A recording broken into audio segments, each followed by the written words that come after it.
Hello my beautiful souls, welcome back to my channel. So आज की reading में हम देखने वाले हैं आपके पार्टनर की फीलिंग्स क्या हैं आप लोगों को लेकर, क्या उनकी एनर्जीज रहती हैं, इस रिलेशनशिप के बारे में वो क्या सोचते हैं, उनके थॉट प्रोसेस कैसे हैं इस रिश्ते को लेकर, आपको लेकर।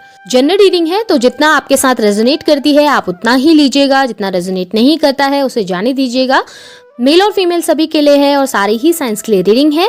फिर भी यहाँ पे जो हाइलाइटेड साइंस आएंगे वो मैं आपको बता दूंगी। टाइमलेस रीडिंग है तो जिस वक्त पे रीडिंग आपके सामने आती है उस वक्त ये रीडिंग आपके साथ रेजोनेट कर सकती है। मैरिड लोगों के लिए भी है, अनमैरिड लोगों के लिए भी है, कॉन्टेक्ट वालों के लिए भी है, नो कॉन्टेक्ट वालों के लिए भी है। चलिए स्टार्ट करते हैं। यहाँ पे जो हाइलाइटेड साइंस है सबसे पहले वो बता देती हूँ। ये साइंस आपके हो सकते हैं या फिर आपके पार्टनर के हो सकते हैं। आप लोग एयर साइन के हो सकते हैं, जेमिनी, लिब्रा, एक्वेरियस। आप लोग वाटर साइन के हो सकते हैं, कैंसर, स्कॉर्पियो, पाइसिस। यहाँ पर स्कॉर्पियो और एरीज की एनर्जी मुझे बहुत ज़्यादा स्ट्रांग नजर आ रही है। आप लोगों के लिए नंबर 3 इंपॉर्टेंट हो सकता है, मार्च मंथ इंपॉर्टेंट हो सकता है, नंबर 4 इंपॉर्टेंट हो सकता है, अप्रैल मंथ इंपॉर्टेंट दिखाई दे रहा है, नंबर 6 जून मंथ भी इंपॉर्टेंट हो सकता है।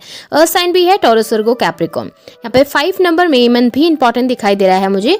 कुछ लोगों के लिए यहाँ पे 2 नंबर भी इंपॉर्टेंट हो सकता है, फैब मंथ भी इंपॉर्टेंट हो सकता है, 9 नंबर इंपॉर्टेंट हो सकता है आप लोगों के लिए, सितंबर मंथ इंपॉर्टेंट हो सकता है, 10 नंबर अक्टूबर मंथ भी इंपॉर्टेंट हो सकता है, 7 नंबर जुलाई मंथ इंपॉर्टेंट हो सकता है और 8 नंबर अगस्त मंथ इंपॉर्टेंट हो सकता है। एयर साइन यहाँ पे बहुत ज़्यादा स्ट्रांगली निकल के आया है। चलिए स्टार्ट करते हैं, देख लेते हैं आपके पार्टनर की एनर्जीज क्या है आप लोगों के लिए। पास्ट की एनर्जी में मुझे यहाँ पर दिखाई दे रहा है ना कि आपके पार्टनर ना बहुत एरोगेंट पर्सनैलिटी रहे हैं। शुरुआत से ही हमेशा अपने बारे में सोचना, अपनी ग्रोथ के लिए सोचना, अपने फ़ायदे के लिए सोचना, इस तरीके की पर्सनैलिटी हमेशा रहे हैं। सेल्फिश पर्सनैलिटी बहुत रहे हैं आपके पार्टनर। आपको वैल्यू नहीं करना रिलेशनशिप में, आपकी फिक्र नहीं करना, आपकी कदर नहीं करना, हमेशा अपने लिए ज़्यादा सोचना, इस तरह की पर्सनैलिटी रहे हैं। बहुत एरोगेंट बिहेव करते हैं, बहुत ईगोस्टिक पर्सनैलिटी है, हमेशा अपने ही बारे में सोचते हैं और उनकी लैंग्वेज बहुत अच्छी नहीं है आपको लेकर। स्पेशली आपके साथ जब वो बात करते हैं या कुछ भी तो बहुत एरोगेंट हैं, बहुत ज़्यादा ब्लंट हैं और एकदम से आपके सामने रूडली बिहेव करना, रूडली बात करना, इस तरह की आपकी पार्टनर के नेचर मुझे दिखाई दे रहा है। अब्यूजिव नेचर भी दिखाई दे रहा है इस रिलेशनशिप में। मतलब वो बोलने से पहले किसी भी चीज़ के बारे में सोचते नहीं हैं 2 बार और जो भी मुंह में आया वो बोल दिया, इस तरह की पर्सनैलिटी रहे होंगे आपके पार्टनर, जिसकी वजह से ना आपको कभी कभी बहुत बुरा लग जाता है। बहुत हर्टफुल वर्ड वो बोल देते हैं, चाहे वो मेंट करते हैं उन चीज़ों को या नहीं मेंट करते हैं, फिर भी वो कुछ ऐसा कह देते हैं हमेशा कि आपको बुरा लग जाता है या आप उसको फील कर लेते हैं बहुत ज़्यादा। क्योंकि ये पर्सनैलिटी कुछ ऐसी है ना जो हमेशा अपने लिए ही सोचते हैं। सेल्फिश बिहेवियर ज़्यादा रहता है। कहीं फ़ायदा दिखा तो वहाँ चले गया, किसी के साथ फ़ायदा मिल रहा है तो वहाँ चले गया, आपको इतना वैल्यू नहीं करा। बट आपने इस रिलेशनशिप में ना अपना सब कुछ किया है।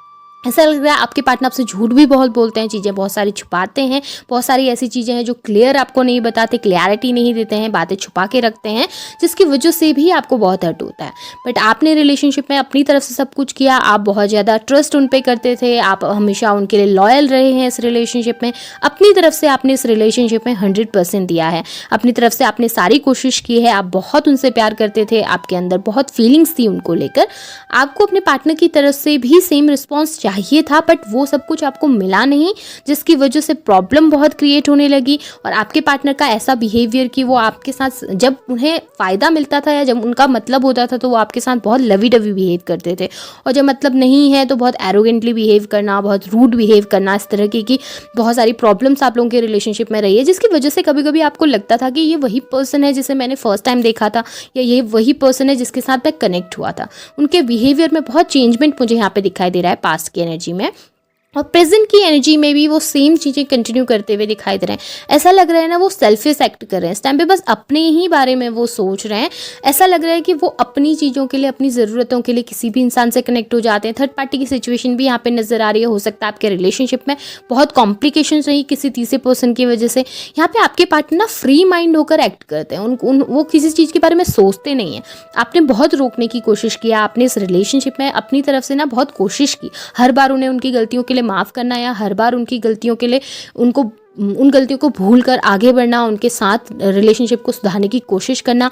अपनी तरफ से आप सब कुछ करते रहे, आप उन्हें रोकने की भी कोशिश करते रहे, पर आपके पार्टनर ने एक बार भी आपके बारे में नहीं सोचा। वो फ्री होकर बस चलते रहे हैं अपने रास्ते में। उन्होंने एक बार नहीं सोचा कि उस चीज़ का आप पे क्या इफेक्ट पड़ेगा। इस टाइम पे ना वो बस अपने लिए सोच रहे हैं, वो अपने लिए काम कर रहे हैं। इस टाइम पे बहुत ज़्यादा कार्मिक सिचुएशन भी आप लोगों के रिलेशनशिप में मुझे नज़र आ रही है। ऐसा लग रहा है किसी कार्मिक साइकिल में आप लोग स्टक हो और रिपीटेडली चीज़ें आप लोगों के रिलेशनशिप में होती हैं, रिपीटेडली प्रॉब्लम्स क्रिएट होती हैं, सेम सिचुएशन बार बार क्रिएट होती हैं और आप उन चीज़ों को समझ नहीं पाते कि ऐसा क्यों हो रहा है। ऐसा लग रहा है आपके पार्टनर ना एक नई शुरुआत भी करना चाहते हैं, एक नई शुरुआत चाहते हैं आपके पार्टनर, पर यहाँ पे ऐसा नहीं लग रहा कि वो आपके साथ नई शुरुआत चाहते हैं, क्योंकि यहाँ पे उनके माइंड में क्लियरिटी मुझे नज़र नहीं आ रही कि वो क्लियर है किसी चीज़ को लेकर। ऐसा लग रहा है जगल कर रहे हैं दो सिचुएशन में, समझ ही नहीं पा रहे कि क्या करना है क्या नहीं करना है। न्यू स्टार्ट करना चाहते हैं, लाइफ को एक ट्रैक पे लेके जाना चाहते हैं, पर आपके साथ की सिचुएशन के बारे में वो ये सोचते हैं कि सिचुएशन खत्म हो चुकी है, सिचुएशन एंड हो चुकी है, अब यहाँ से आगे सिचुएशन बढ़ नहीं सकती, या आगे आप लोगों का रिलेशनशिप कोई ग्रोथ नहीं कर पाएगा, ये एंड हो चुका है यहाँ पर। इस चीज़ के बारे में ना वो सोचते हैं, वो इस चीज़ में कोई डिसीजन नहीं ले पा रहे कि उन्हें क्या करना है, आपके साथ क्या नहीं करना है। कहीं ना कहीं वो अंदर से चाहते ज़रूर हैं कि एक न्यू स्टार्ट हो जाए, सब कुछ पहले की तरह नॉर्मल हो जाए, सब कुछ पहले की तरह जैसा था वैसा हो जाए, पर उस चीज़ के लिए क्या करना है ये उनको नहीं पता, उस चीज़ के लिए क्या स्टेप लेना चाहिए ये उनको पता ही नहीं है। यहाँ पे डायरेक्शन लेस दिखाई दे रहे हैं, कुछ पता ही नहीं है कि आगे कैसे बढ़ना है, कुछ पता ही नहीं है कि आगे क्या करना है। ऐसा लग रहा है इस टाइम पे स्टक हो चुके हैं एक जगह पे, इस टाइम पे कुछ वे समझ नहीं आ रहा। और इसका मेन रीज़न मुझे ये दिखाई देता है ना कि आपके पार्टनर एरोगेंट बहुत है, ईगोइस्टिक पर्सनैलिटी बहुत है, हमेशा अपने लिए सोचना। पास्ट में भी वो ऐसे ही थे और प्रेजेंट में भी वो ऐसे ही हैं। बहुत ज़्यादा मैनिपुलेशन दिखाई दे रहा है आपके पार्टनर के अंदर। ऐसा लगता है हर चीज़ ना वो कॉम्प्रोमाइज़ नहीं करना चाहते आपके साथ, इक्वालिटी नहीं चाहते रिलेशनशिप में आपके साथ, बस वो ये चाहते हैं कि आप उन्हें देते रहें, आप हमेशा गिविंग नेचर में रहें, आप उनके लिए सब कुछ करते रहें, आप हमेशा उनकी बात मानते रहें, जिस हिसाब से वो आपको चलाना चाहते हैं आप उस हिसाब से चलो, बट वो आपके लिए कुछ नहीं करना चाहते, वो आपके लिए कोई एक्ट नहीं करना चाहते। जहाँ पर उन्हें अपना प्रॉफिट नजर आता है वहाँ पर वो आपके सामने झुकने के लिए भी तैयार है, बट जहाँ पर उनको लगता नहीं कि कोई प्रॉफिट आपकी तरफ से मिलेगा वहाँ पर वो वर्क भी नहीं करना चाहते। बहुत एरोगेंट बिहेव दिखाई दे रहा है आपके पार्टनर का, और ऐसा लग रहा है कि हमेशा ना इक्वालिटी में नहीं रहे कभी भी आपके साथ। आपके पार्टनर हमेशा अपने लिए ही सोचते हैं, अपने ही फायदे के लिए सोचते हैं, और मैनिपुलेशन बहुत दिखाई दे रहा है आपके पार्टनर के अंदर। बहुत मैनिपुलेट करते हैं आपको, झूठ बहुत बोलते हैं, और जिस समय अपना फ़ायदा है तो वो झूठ बोलकर आपसे काम भी करवा लेते हैं, और आप इतने भोले हो कि वो सारे काम कर भी देते हो। आपके पार्टनर ना यहाँ पे ऐसा लग रहा है वो क्रिएटर बनना चाहते हैं आप लोगों के रिलेशनशिप के, वो अपने हिसाब से चलाना चाहते हैं आप लोगों के रिलेशनशिप को। वो चाहते हैं उनकी हर एक गलती को आप देखते रहो और उससे बस सुनते रहो, देखते रहो और उन्हें माफ़ करते रहो, और उनके साथ उसी हिसाब से चलते रहें जैसे आप पहले चल रहे थे। वो नहीं चाहते कि आप आवाज़ उठाओ उस चीज़ के लिए। बेसिकली ये यहाँ पे दिखाई दे रहा है। प्रॉब्लम ये है ना कि आपके पार्टनर बहुत ज़्यादा मेटलिस्टिक हैं, बहुत ज़्यादा मेटलिस्टिक। ये रिलेशनशिप में बहुत बड़ी प्रॉब्लम है कि उन्हें ना पैसा, गाड़ी, बंगला, ये सारी चीज़ें बहुत अट्रैक्ट करती हैं, मेटलिस्टिक चीज़ें बहुत अट्रैक्ट करती हैं। फीलिंग्स जहाँ पर आ जाती है ना वहाँ पर वो पीछे रह जाते हैं, वो फीलिंग्स एक्सप्रेस नहीं करते, वो फीलिंग्स दिखाते नहीं हैं, वो हमेशा अपने मतलब के लिए सोचते हैं। सेल्फ ग्रीडी बहुत है, बहुत ज़्यादा ग्रीडी नज़र आ रहे हैं, अपने फ़ायदे के लिए ज़्यादा सोचना या अपने फ़ायदे के लिए कुछ एक्ट करना, इस तरीके का नेचर बहुत ज़्यादा दिखाई दे रहा है। और इस वजह से रिलेशनशिप में बहुत प्रॉब्लम है, क्योंकि अगर एक इंसान बस अपने लिए ही सोचता रहेगा तो वो दूसरे पर्सन के लिए कुछ कर ही नहीं पाएगा, तो रिलेशनशिप आगे कैसे बढ़ेगा, ग्रोथ कैसे करेगा। ये बेसिकली प्रॉब्लम आप लोगों के रिलेशनशिप में बहुत बड़ी है कि आपके पार्टनर बहुत मटेरियलिस्टिक हैं, बस अपने ही बारे में सोचते हैं, आपको रिलेशनशिप में वो वर्थ नहीं दे पाते, वो आपकी फिक्र नहीं कर पाते, और उतनी वैल्यू आपको इस रिलेशनशिप में नहीं दे पाते हैं। बेसिकली आप अपनी तरफ से सब कुछ करते हो, आप 100% देते हो, पर वो 100% में वो अपनी तरफ से 1% भी अगर नहीं करेंगे तो रिलेशनशिप आगे कैसे बढ़ेगा। वो अपनी तरफ से वो 10%, 1% भी नहीं करना चाहते, वो चाहते कि बस सब आप ही करते रहो और वो बस बैठे रहें एक जगह पर और आपसे सारी बातें मनवाते रहें।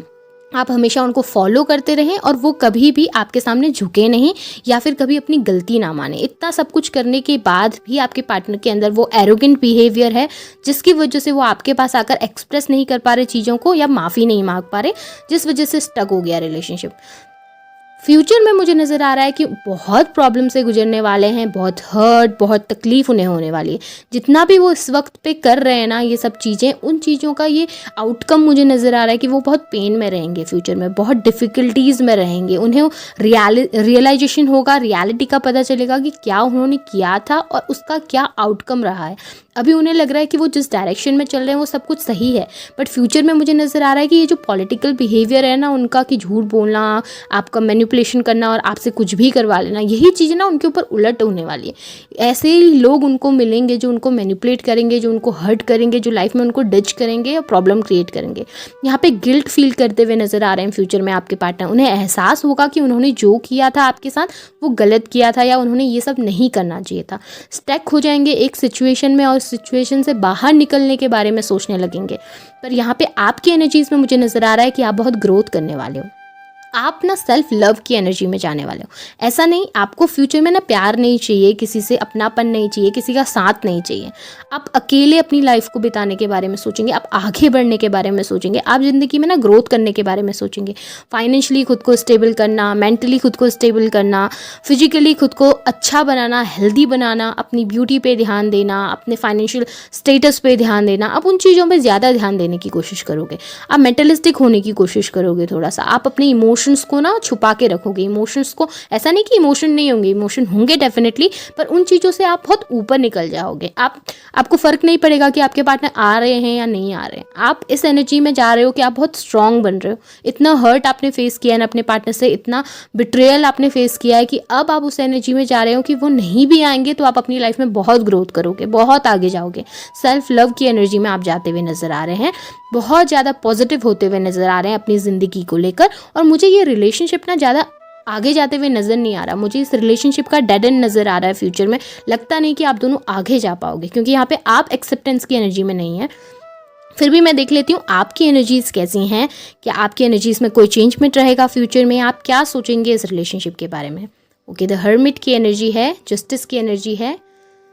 डेफिनेटली यहाँ पर भी मुझे नज़र आ रहा है ना कि आप इस रिलेशनशिप में ना अब कुछ नहीं चाहते। आप इस रिलेशनशिप से आप बहुत सोच चुके हो, आप इतना हर्ट फील कर चुके हो, इतना सोच चुके हो इस रिलेशनशिप के बारे में कि आपने एक डिसीजन ले लिया है लाइफ में आगे बढ़ने का, आपने डिसीजन ले लिया है मूव ऑन करने का। आप फ्यूचर में डेफिनेटली इस रिलेशनशिप से इतना फेडअप हो जाएंगे ना कि आप अब जस्टिस चाहेंगे अपने लिए। आप ये चाहेंगे कि इस रिलेशनशिप में आपको जस्टिस मिले, आपको ग्रोथ मिले। आप किसी के लिए बुरा भी नहीं सोचते, आप किसी के लिए भला भी नहीं सोचते, आपको फ़र्क भी नहीं पड़ता कि कोई है या नहीं है। आप अपनी सेल में जो आप बंद करके रखा है ना, उससे बाहर निकलोगे और ग्रोथ करोगे।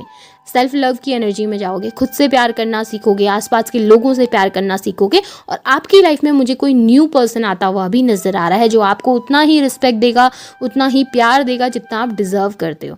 और आप ओपन होगे इस नए पर्सन के लिए। जब ये नए पर्सन आपकी ज़िंदगी में आएंगे ना, आप पूरी तरीके से चेंज हो जाएंगे, पूरी तरीके से बदल जाएंगे। आप खुद को बदलने की कोशिश करेंगे, खुद को चेंज करने की कोशिश करेंगे और इस चेंज को एक्सेप्ट करने की कोशिश करेंगे अपनी ज़िंदगी में।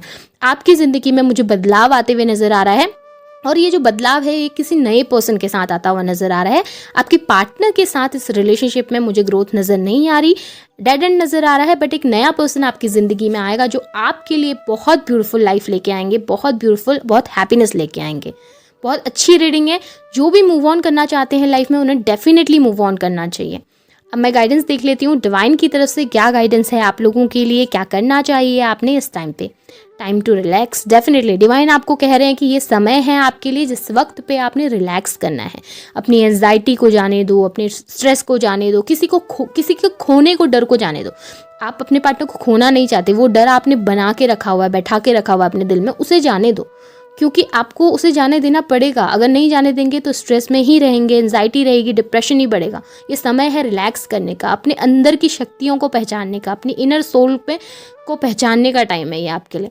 आपसे डिवाइन कह रहे हैं कि वो आपको प्रोटेक्शन दे रहे हैं। डेफिनेटली इस रिलेशनशिप से बाहर निकालना भी आपके लिए प्रोटेक्शन है। डिवाइन ने आपको प्रोटेक्ट किया है। फ्यूचर में होने वाली आपको जो दिक्कतें हैं, जो परेशानियां इस रिश्ते में रहने से आपको होती ना, उस चीज़ से डिवाइन ने आपको प्रोटेक्ट किया है। गॉड ने आपको प्रोटेक्ट किया है, यूनिवर्स ने आपको प्रोटेक्ट किया है और वो अभी भी आपको प्रोटेक्ट कर रहे हैं। वो आपसे कह रहे हैं कि आप आगे बढ़िए, वो हमेशा आपके साथ हैं। आपको ग्रोथ मिलेगी लाइफ में, हैप्पीनेस मिलेगी। जो आपके लिए अच्छे हैं, जो आपके लिए सही है, वो आपकी ज़िंदगी में ज़रूर आएंगे। और डिवाइन हमेशा आपके साथ हैं, यूनिवर्स हमेशा आपके साथ है, आपको पॉजिटिव डायरेक्शन की तरफ ले जाने के लिए। सो ये बहुत अच्छी रीडिंग आज की निकल के आई है। इसे क्लेम ज़रूर कीजिएगा, लाइक ज़रूर कीजिएगा, शेयर ज़रूर कीजिएगा, सब्सक्राइब भी ज़रूर कीजिएगा चैनल को। Thank you.